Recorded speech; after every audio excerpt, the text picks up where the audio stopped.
Bonjour les gourous, bienvenue dans un nouvel épisode. J'espère que vous passez une belle journée. Le Bitcoin a fortement chuté hier et la bourse aussi, 700 milliards effacés du marché boursier. On va analyser le Bitcoin et regarder les actions tech. Abonnez-vous, likez, activez la cloche si vous gagnez de l'argent grâce à moi. Engagez des marketeurs sur les réseaux sociaux, diffusez des messages de paix et protégez la nature et les arbres. Je suis à environ 90% en cash en ce moment. Je commence à construire ma position Bitcoin. J'ai probablement un petit pourcentage de mon allocation de 10%. J'investis toujours maximum 10% dans un seul actif. En ce moment, je veux acheter du Bitcoin. J'ai un peu d'Apple et un peu de Google, peut-être 20% des 2% de l'allocation de 10%. Donc il me reste encore 8% de chaque à racheter. Donc si vous avez 100, ce que je veux dire, c'est que si vous avez 100 000 dollars, vous savez, je ne mets jamais plus de 10% dans un seul actif. Donc 10 000 dollars que je mettrais par exemple dans Google. Et en ce moment, j'ai seulement 2 000 dollars de Google, 2% de l'allocation de 10% si vous aviez 100K. Je n'investis pas avec 100K. Je trade depuis 25 ans et je fais ces vidéos tous les jours depuis 6 ans. Là, je suis un peu dans dans le Bitcoin. Je construis ma position Apple et Google. Je veux aussi prendre Tesla et Nvidia. Et je veux acheter plus d'Apple et Google et construire ma position Bitcoin quand ça recule. Passons maintenant aux aspects techniques pour Bitcoin. Do. On passe aux aspects techniques. Et vous voyez, le marché s'est déjà réinitialisé, mais j'ai gardé la photo du marché et c'était très mauvais hier. Vous voyez, Solana a chuté de 6%. Si vous vous souvenez, hier sur 24 heures, j'ai montré que tous les bots IA étaient short sur Solana. Ça s'est super bien passé. 6% Ethereum en baisse, 5%, le marché se fait détruire. Bitcoin en baisse de 4,5%, Uni 4%, capitalisation totale 4%. Tesla en baisse de 2,9%. C'était pas juste la crypto hier. Meta en baisse de 2,8%. Amazon 2%. Tout le marché s'est fait complètement évaporer. Honnêtement, ils ne font pas confiance à Trump. Ils ne font pas confiance au marché. Tous ces dossiers, Epstein, ces histoires de pédophilie, ces meurtres, ces trucs de gamins mangés et toutes ces conneries bizarres, et puis ces guerres avec l'Iran. Ça va à l'encontre de tout ce qu'ils avaient promis, les républicains et Trump, c'est-à-dire arrêter les guerres, publier tous ces dossiers Epstein et tout ça, et ils font l'inverse. Et maintenant, le marché ne fait plus confiance. Ensuite, il y a l'incertitude sur les tarifs douaniers. Le Bitcoin est survendu en hebdo. Sur les graphiques hebdo, on voit qu'il a touché la moyenne mobile 200, ce qui est magnifique, et on dirait qu'il va faire un double bottom sur cette moyenne mobile 200. Le bot indicateur Bitcoin est toujours en signal rouge, pas de signal d'achat bleu. Et le bot CryptoGuru est aussi en signal rouge, pas de signal d'achat bleu même avec ses replis. Le stochastique hebdo, par contre, c'est là que je veux acheter quand c'est survendu. Au quotidien, c'est aussi survendu en baisse et vous voyez que le triangle symétrique casse vers le bas, malheureusement, comme on le montrait hier. Ce triangle symétrique casse vers le bas. L'objectif de cette chute serait 56K. Le trade que j'ai pris hier aurait touché le stop loss. J'ai ajouté au Bitcoin hier une demi-position, mais j'ai mes ordres échelonnés, donc je ne ferme pas cette position, je ne mets pas de stop loss. J'ai 59 et 48. Je pourrais la réduire si on ne tient pas ici. Si on ne tient pas ce 59K, je pourrais réduire la position, mais là, j'essaye de construire la position en descendant. Vous, j'ai des ordres à 59 et 48, mais en même temps, je dois gérer mon ratio risque-rendement et gérer mes pertes si ça se retourne contre moi, ce trade, comme c'est déjà le cas sur le 4 heures, vous voyez, mais donc encore, je prévenais tout le monde, j'ai vendu en octobre 2025 et j'ai prévenu tout le monde que ça pourrait être le top, on a vendu ici. On a chuté de 52% depuis que j'ai vendu ici. C'est là que j'ai vendu ou que j'aurais vendu à découvert. Maintenant, je commence à acheter. C'est maintenant que je commence à acheter. Ici, c'était quand je vendais. J'ai tout clôturé en octobre 2025. J'ai prévenu tout le monde. Et c'est maintenant que je commence à acheter. Donc, si vous faites l'inverse, vous devez changer de stratégie. Vous achetez quand tout le monde achète avec enthousiasme et vous vendez quand tout le monde déteste ça et panique. Vous comprenez? Il faut faire l'inverse.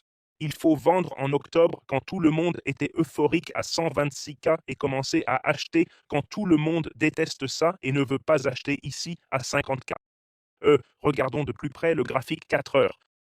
On voit qu'il casse malheureusement le bas du triangle symétrique et qu'il est proche de la moyenne mobile 200 hebdomadaire. J'ai toujours ce trade à 59 et 48K. Et maintenant, mon trade Bitcoin est plus gros. Vous voyez, je l'ai ajouté automatiquement hier. Je pensais que ça pourrait monter 67K. On a chuté. Donc, vous voyez où j'ai ajouté cette position. J'ai vendu ici à 80K, acheté ici à 73, acheté à 59, 59, fermé une partie à 68, racheté, puis je suis revenu avec la moitié. Mais j'ai fermé la moitié de la position et j'ai rajouté à 63, 64, 64K où on est maintenant. Là, c'est une position de 2,5 Bitcoin, actuellement en moins 11 000. Ce trade ne va pas dans mon sens, j'essaye de construire cette position, mais on continue de chuter. Je m'attendais pas à une telle chute depuis le plus haut historique, on est à moins 50% depuis octobre. On est déjà à moins 50% depuis octobre, donc pour récupérer ça, il faut un rebond de 92%. Mais vous voyez ici, depuis 7 octobre où j'ai fermé, c'est déjà à moins 52%. Bon, cette position part en négatif contre moi, mais il faut se rappeler que je construis le trade ici. Et c'est une toute petite position par rapport à ce que j'ai vendu. Je suis presque à 95% en cash. Puis j'ai Bitcoin, Apple, Ta et Google où j'ai commencé les positions. Donc je suis surtout en cash et j'ai des ordres échelonnés à la baisse. Donc tu vois, j'ai d'autres ordres échelonnés ici à 59, 55, 48, 57. Voilà mes ordres échelonnés à la baisse et j'ai descendu la liquidation à 57K. Mais là maintenant, le trade n'a pas l'air terrible, ça part à l'encontre, ça part contre moi.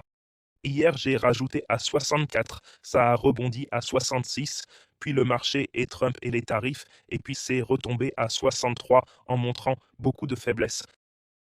Mais il faut se rappeler qu'on a rebondi sur 59 il n'y a pas longtemps, donc normalement on devrait s'attendre à un double bottom à 59. Revenons aux technicals, regardons le graphique hebdo. Uniswap en survente sur l'hebdo, j'ai accumulé ici, mais encore une fois, proche du nouveau plus bas historique sur Uniswap.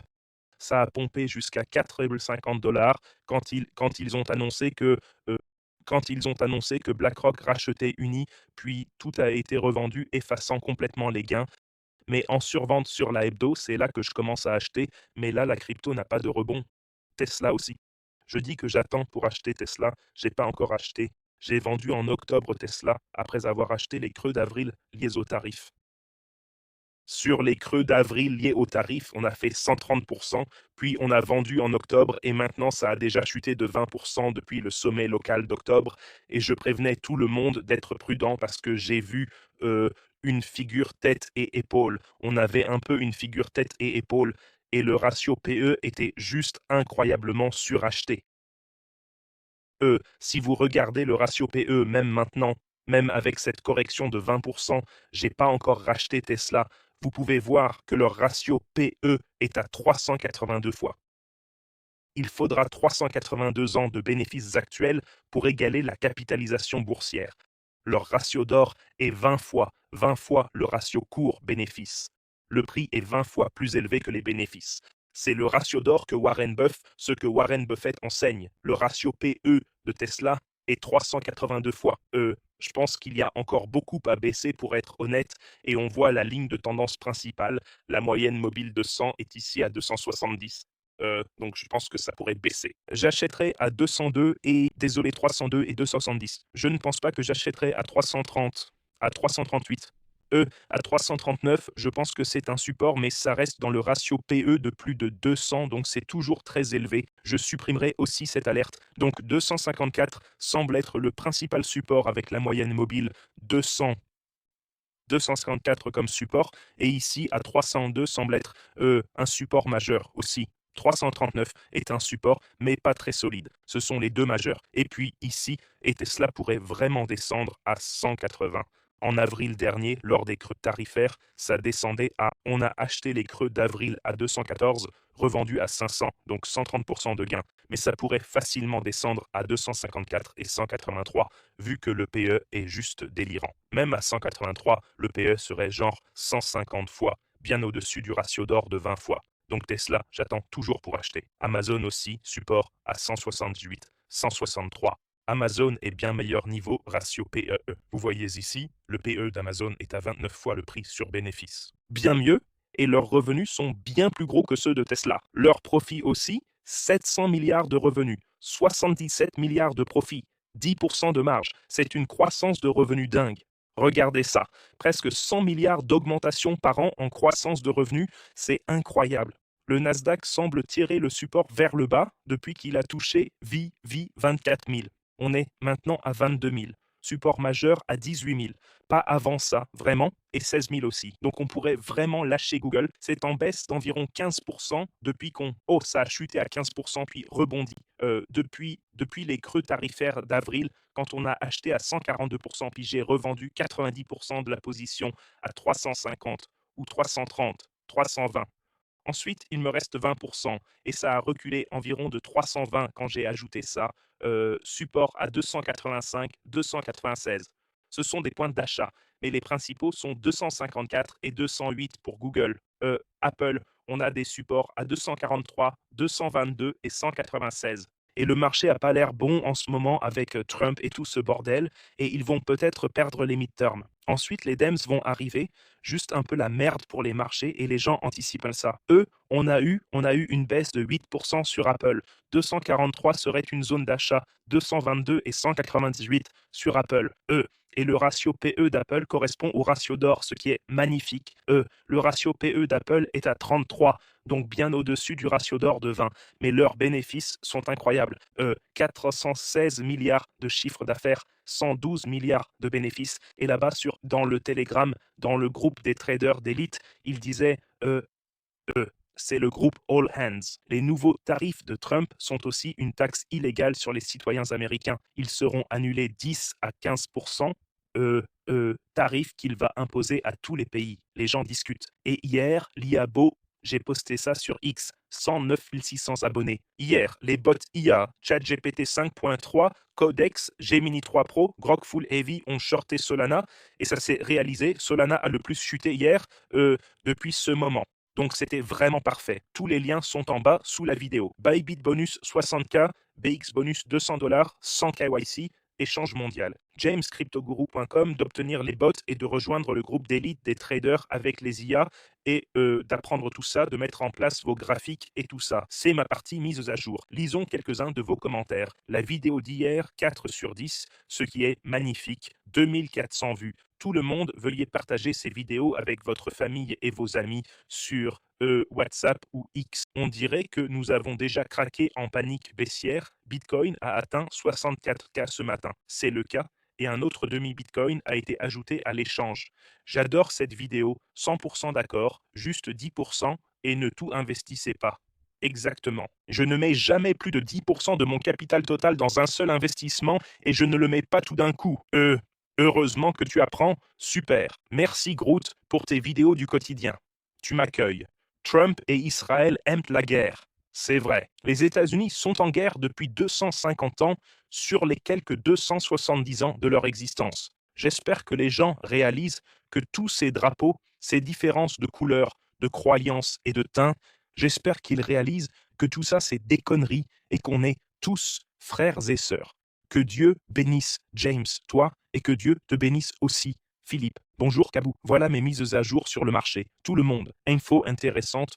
Notre ADN est identique à 99,9%, quelle que soit la race. En fait, on a plus de différences d'ADN à l'intérieur des races qu'entre elles. C'est surtout la couleur de peau et quelques traits du visage. Donc en fait, vous êtes très similaires, 99,99% du même ADN qu'un autre humain. Tu as le même cœur, les mêmes organes, les mêmes poumons. Un noir peut donner à un blanc s'il meurt, ils peuvent faire une greffe d'organes, un cœur ou un poumon. Toutes ces conneries, c'est juste pour vous diviser et pour que vous vous entretuiez, que vous vous fassiez la guerre et que vous vous détestiez. Et si vous réalisez qu'on est frères et sœurs, essayez d'être sympas les uns envers les autres. Laissez tomber toute cette vieille haine et les vieux préjugés que vous avez appris d'un individu avec qui vous avez eu un problème et que vous avez ensuite reproché à tout un peuple. Et j'espère que tout le monde va se réveiller, arrêter de s'entretuer et arrêter de faire la guerre pour ces faux drapeaux colorés, ces fausses croyances et ces fausses lignes sur les cartes. Je vous aime tous, passez une super journée et on se revoit demain.